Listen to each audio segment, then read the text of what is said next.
Kemudian mendaki dalam kondisi haid ini juga begitu. Karena di kalangan pendaki itu sering ada, wah gara-gara ini cewek ini sedang tanggal merah dia ikut mendaki lalu diganggu oleh jin-jin dan setan-setan.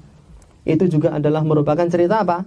Khurafat. Saya tuliskan di situ bahwasannya jangankan gunung ya, bahkan pendapat yang kami yakini lebih benar tentang wanita haid. Wanita haid itu boleh berdiam diri di dalam masjid selama aman darahnya, haidnya tidak tercecer. Ya. Dan dia boleh menyentuh Al-Quran, boleh membaca Al-Quran, dan ini pendapat yang dikuatkan oleh Al-Imam Muhammad Nasiruddin Al-Albani. Ini masalah khilafiyah ijtihadiyah. Ulama yang lainnya, mayoritas ulama dari kerajaan Saudi Arabia mengatakan tidak boleh. Wanita haid tidak boleh berdiam di masjid, tidak boleh menyentuh Al-Quran, tidak boleh baca Quran. Itu menurut ulama mayoritas di kerajaan Saudi Arabia yang mereka rata-rata adalah penganut mazhab Hanabilah. Adapun ulama ahli hadis, mereka mengatakan boleh. Karena di zaman dalilnya banyak. Karena di zaman Nabi itu ada seorang wanita ya tukang sapu, dia wanita hitam, dia tinggalnya di masjid. Satu ketika dia wafat. Lalu Nabi tanya, kok wanita tukang sapu masjid kok nggak ada? Dia udah meninggal wahai Nabi. Lalu Nabi agak marah. Kenapa saya nggak dikasih tahu? Lalu Nabi mensolatkannya. Jadi wanita ini senantiasa tinggal di masjid, otomatis kan siklus bulannya senantiasa berjalan dan Nabi tidak mengingkarinya. Satu ketika Nabi juga sedang itikaf, menyuruh Aisyah untuk mengambilkan sesuatu. Kata Aisyah, saya sedang haid. Kata Nabi, bukankah haidmu tidak terletak di tanganmu? Kemudian tentang seorang wanita haid, Nabi mengatakan, if'ali kulama yaf'aluhul hajj ila tawaf. Lakukan semua yang dilakukan oleh orang berhaji kecuali tawaf. Orang haji kan baca Quran. Orang haji juga itikaf di masjid. Boleh. Wanita haid selama aman, tidak tercecer darahnya di dalam masjid.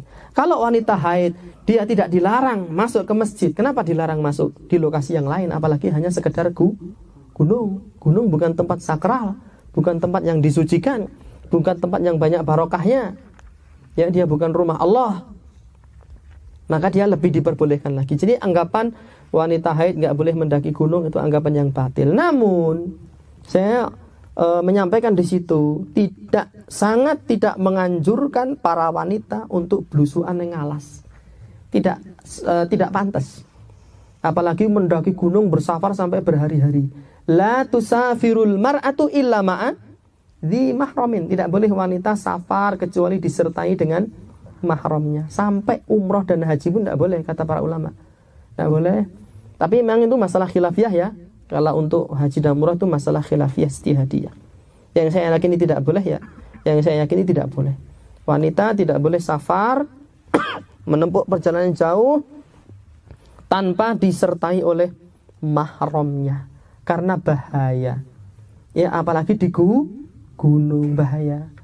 Wa waqarna fi buyutikunna wala tabarrujna tabarrujal jahiliyatil ula. Dan tetaplah wanita itu ada di rumahnya, janganlah ia keluar dan bergaya seperti gayanya orang-orang wanita jahiliyah. Jadi saya sendiri kurang setuju kalau wanita itu diajari naik gunung, ya kemudian panjat tebing, angkat besi, ya, motor gitu. Biker subuh wedok gitu misalnya. Muslim biker wedok gitu misalnya. Muslimah biker. Itu tidak kurang layak ya. Apalagi diajari ilmu bela diri. Yang tadi jago kepro itu bahaya. Seorang fitrah wanita itu lemah, lembut gitu. Dia menggendong anaknya, mengurus suaminya gitu. Kalau dia jago karate, kalau marah kan serem. Medeni gitu loh ya. Jadi lebih baik wanita ya sesekali di bumi perkemahan sama bapaknya, sama saudaranya, sama suaminya, nggak apa-apa. Tapi kalau sampai nanjak ke atas itu horor itu. Jangan. Tetapi sekali lagi anggapan wanita haid itu menimbulkan sial, itu adalah justru anggapan orang Yahudi. Diceritakan di zaman dulu orang Yahudi kalau istrinya haid itu dia ditempatkan di tempat tersendiri, nggak boleh masuk ke rumah. Jadi wanita haid itu ditempatkan gubuk sendiri di dekat rumah. Selama masa haid itu wanita itu diletakkan, diasingkan gitu, dipenjarakan, dipasung.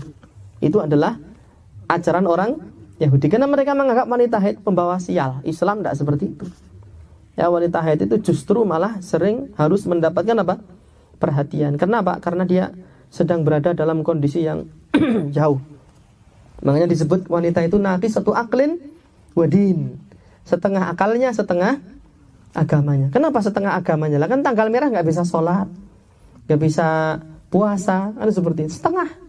Akalnya juga kurang, setengah. Kalau masuk pasar setengah akalnya itu. Ya semuanya pengen diborong, dibeli semua.